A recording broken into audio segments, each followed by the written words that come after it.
6 games into the season, you would have thought the Chicago Bulls have just arrived and put the entire league on notice.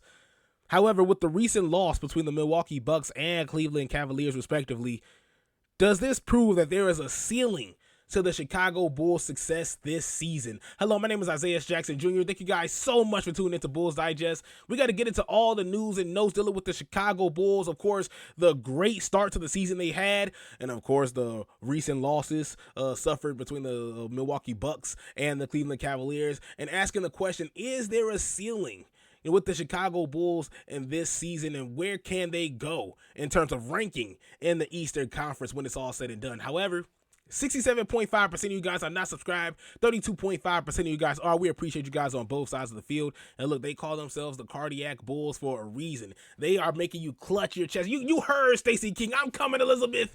I'm coming, Elizabeth. You felt it in your chest. The Chicago Bulls, they're keeping it close. Of course, they're staying confident, and you love to see the work being put on display on the court. And they are going to put you on a roller coaster of a season. And if you want to be along for the ride here in Bulls Digest to track it all and, of course, have some fun with it as well, hit that subscribe button, like and share. And thank you guys so much for tuning into Bulls Digest. Bulls haven't crossed over into NBA's elite, and it hurts. And look, before we also just delve right into this, I do want to say that the Chicago Bulls, they haven't gotten mollywopped. Like, they're not getting absolutely blasted in these games. There hasn't been a full game. And I want to say a full game. We've seen halves, we've seen quarters, we've seen, spurts, but there hasn't been a full game where we've just seen the Chicago Bulls, they just don't have any heart. They're not playing. This game is just completely dog water. It's just like, this is a Chicago Bulls basketball. There hasn't been a game like that yet. And so, 9 games in, they're just looking so fun to watch, even when they're down. You know that the Chicago Bulls are not out, and they're going to make it tough for whoever they're playing.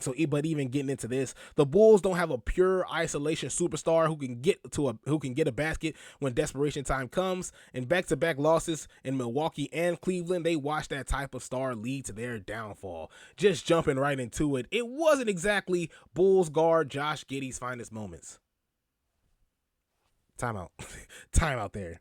If you missed the game against the Atlanta Hawks, against the Cleveland Cavaliers, look at that, I'm over here getting ahead of myself. If you watched that game between the Cleveland Cavaliers and the Chicago Bulls, and you seen Josh Giddey get his ankles broke, that was AI, 100% AI. You didn't see it. AI is getting crazy nowadays. It's getting too real.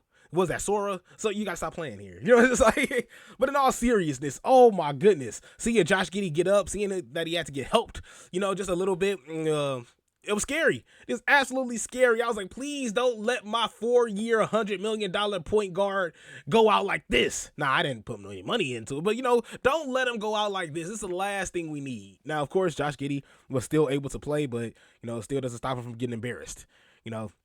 But you're not up there with Noa Essengue. We forgot about it, but it still hurts. It still hurts looking at that picture, Noa Essengue. You're never gonna let that down. But with more than just 6 minutes left in the third quarter and the Cavs making a push, Giddey found himself defending forward DeAndre Hunter. Hunter dribbled between his legs several times before making a killer crossover from left to right and heading to the rim for a nasty 2-headed dunk. See, yeah, that was what this killer crossover was. He went, He went left to right, and Giddey went right to left. Like, it was just embarrassing. It's just completely embarrassing. Of course, Giddey, meanwhile, was left falling on the court. He went on to say, "I went to plant and was kind of on my tippy toes. So it's kind of a weak point in your ankle. As he made the crossover, I was up on my tippy toes and tried to change direction. My ankle rolled a bit. Good move by him." Okay, you got to give you kudos. At least you're giving the guy kudos. But look, don't never do that again. It's like, don't ever embarrass us like that again. But all jokes aside, glad Josh Giddey is okay, and Josh Giddey is due for one. He's due for an ankle breaker. We're gonna see one, and it's coming sooner rather than later. He's looking for his next victim. So, also, just getting into it, that wasn't the only good move made by the Cavaliers, who overcame a 19-point deficit by picking up the Bulls' full court, and disrupting the run-and-gun offense head coach Billy Donovan's team relies on. It also was the second consecutive game, both losses, in which opposing teams out-rebounded in the Bulls in the fourth quarter, which is just rough to see because that's where you need them the most. Those where those hustle stats come are valuable the most. Of course, is in that second half, mainly in that majority in that fourth quarter.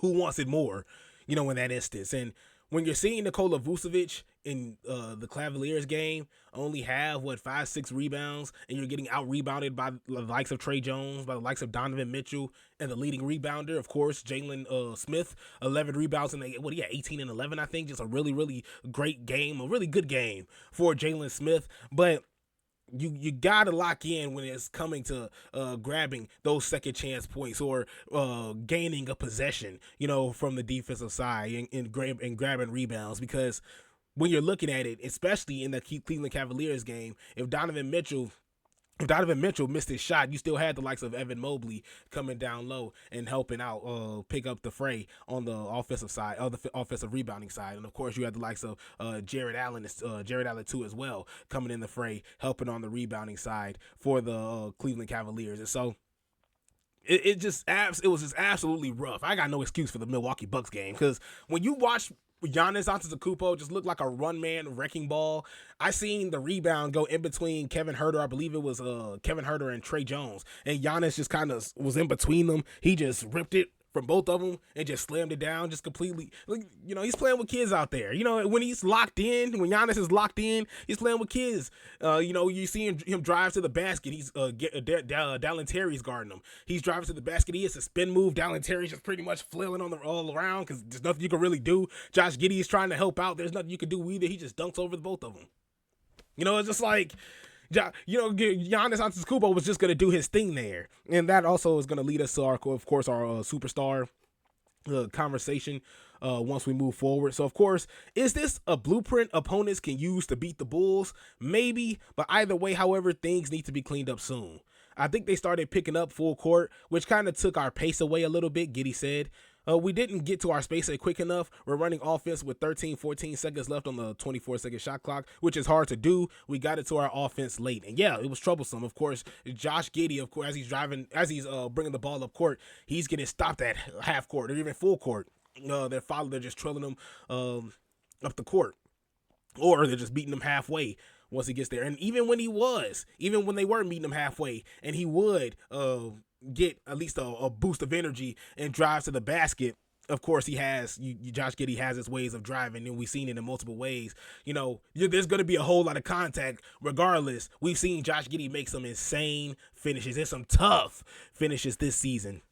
However, those finishes, they just weren't falling. We saw $1 million moves and $1 finishes in that fourth quarter. And even then, when we saw Josh Giddey make the move, his spin move, kicks it out to Nikola Vucevic and at the top of the key. Early on, it was smooth. It worked in the Cleveland Cavaliers game. Fourth quarter, wasn't a whole lot going on. Shots weren't falling. And, of course, you just seen the utter collapse. Just a little stagnation. Just Bulls offense just went stagnant going into that fourth quarter, which said a whole lot. And so, then, of course, Donovan Mitchell scores I believe it was like 8 points in 64 seconds and then gets the go-ahead basket with 34 seconds left to go as well. Just really, really tough. Just really, really tough in that situation. So, and then Josh Giddey, you're bringing the ball up court. You're being guarded by Donovan Mitchell. Donovan Mitchell's picking you up as you're going up the court. And you're seeing your team pretty much, and you're seeing the defense, at least the Cleveland Cavaliers, in deny basketball type of defense where it's like there's no spacing, between your teammate and the Cleveland Cavaliers defender. So as they're running around trying to make their moves, and you're trying to pretty much get away, and you're trying to shake and move as well to find some opening as well to either drive to the basket or get an open pass to your teammates. And we've seen a couple of turnovers from not only just Josh Giddey, but also Trey Jones as well. Of course, we've seen it from Kevin Huerter too. Where you're just getting absolutely stopped, whether that's either half court or at the 3-point line, and there's nothing you could do.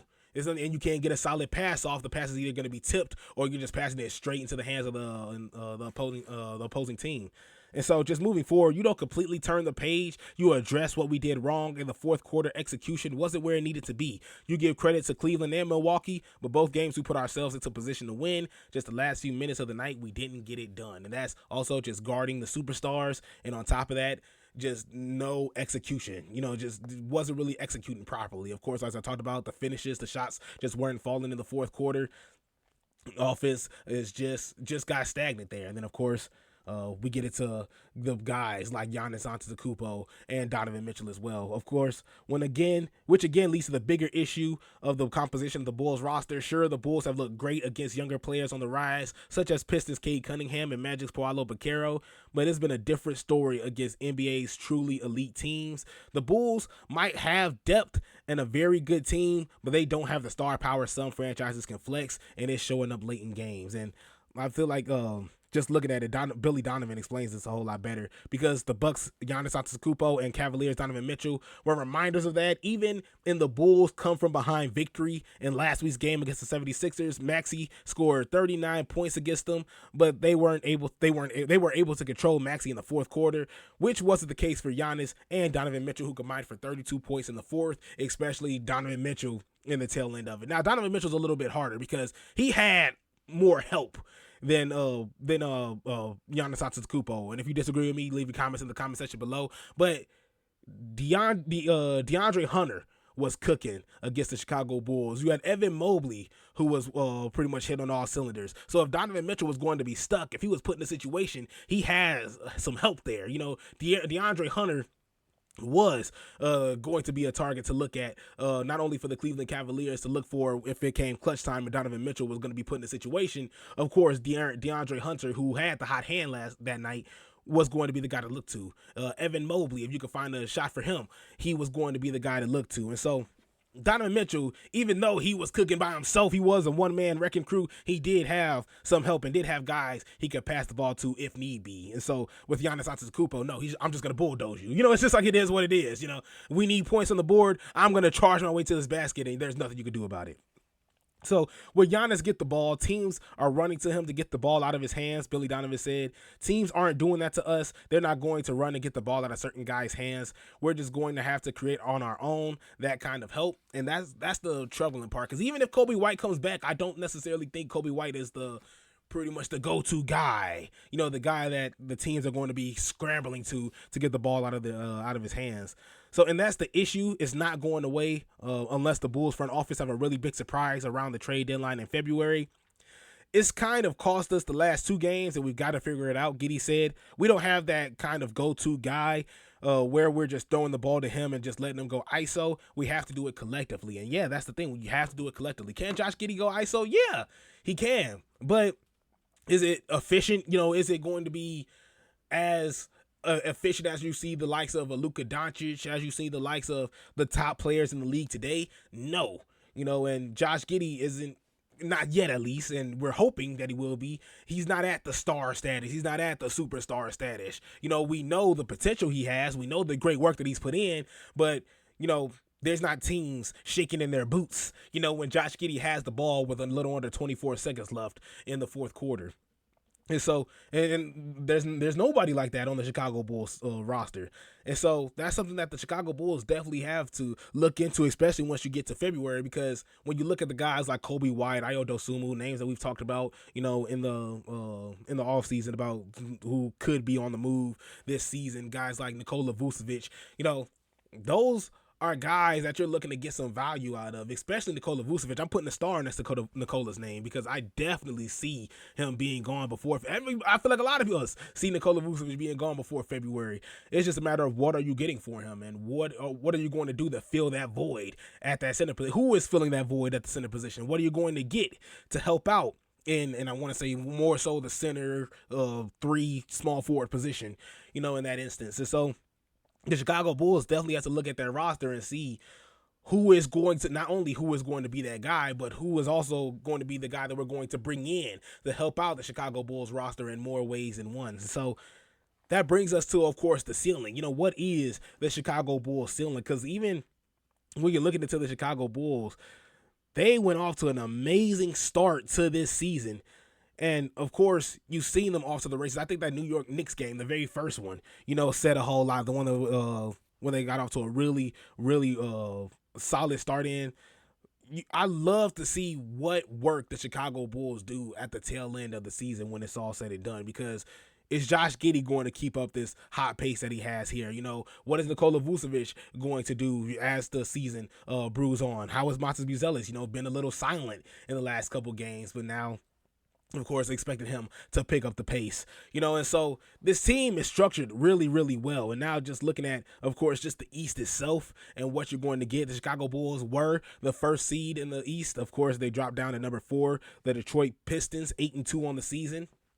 They're sitting at number 1, Cleveland number 2, New York at number 3. You have the Bulls number 4, which is weird. You have the Cleveland and New York, 2 teams that the Chicago Bulls have lost to.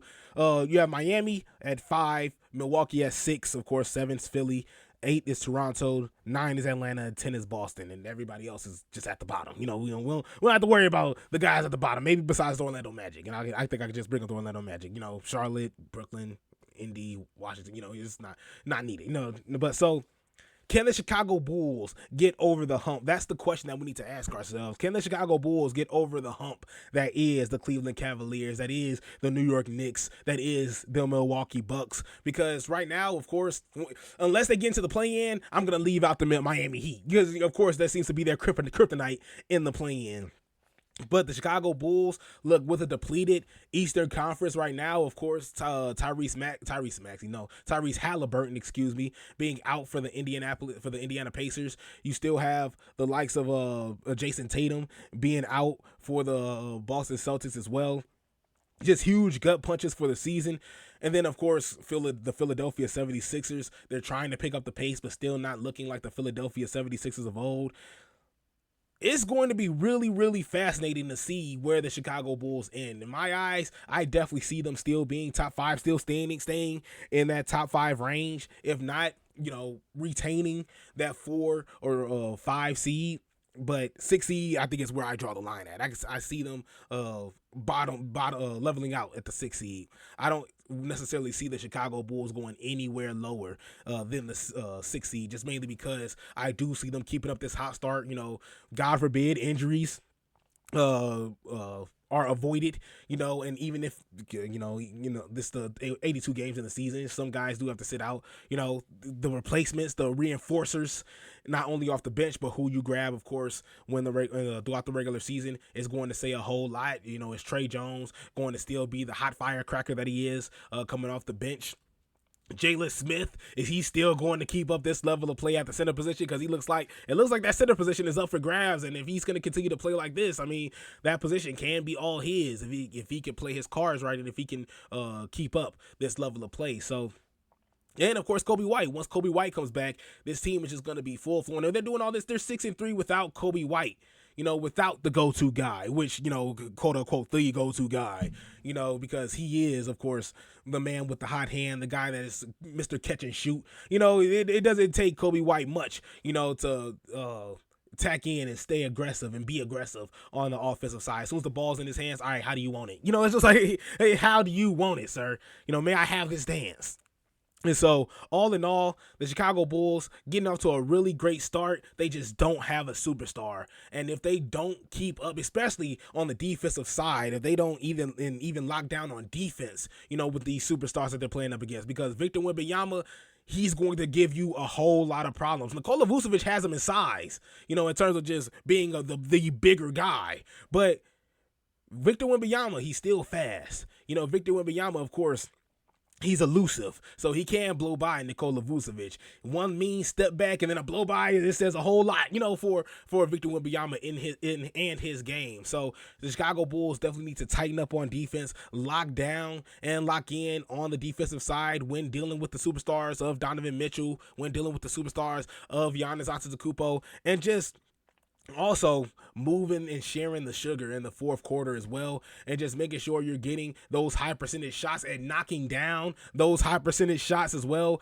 because the number of times that we saw the likes of Nikola Vucevic, the Kevin Huerters in the fourth quarter, they get those wide open opportunities and it's not falling. Josh Giddey, He'll go the whole 3 quarters of driving to the basket, spin move, 3 defenders in his face, and he's somehow making layups. And of course, you get to the tail end of the game, and it seems like it's just straight gassed, or he's just not finding the hoop at all in more ways than one. So what do you think? What do you think is the Chicago Bulls' kryptonite? Do you think there is a ceiling on the Chicago Bulls? Where do you think the Chicago Bulls will land when it's all said and done? And do you think the Chicago Bulls are going to get something valuable once they start making moves, before February? What is that going to say about the likes of the Nikola Vucevics of the world, and of course the Ayo Dosunmus on the world, and guys on the bench, Zach Collins as well, Jalen Smith, who's picking up the pace, and how do you feel about the Chicago Bulls team as a whole? Are you confident that the Chicago Bulls are going to go a very, very long way, or are you still kind of hesitant and waiting, to voice your opinions before, we get the full picture of what the Chicago Bulls team is? Thank you guys so much for tuning in, and I'll see you guys next time.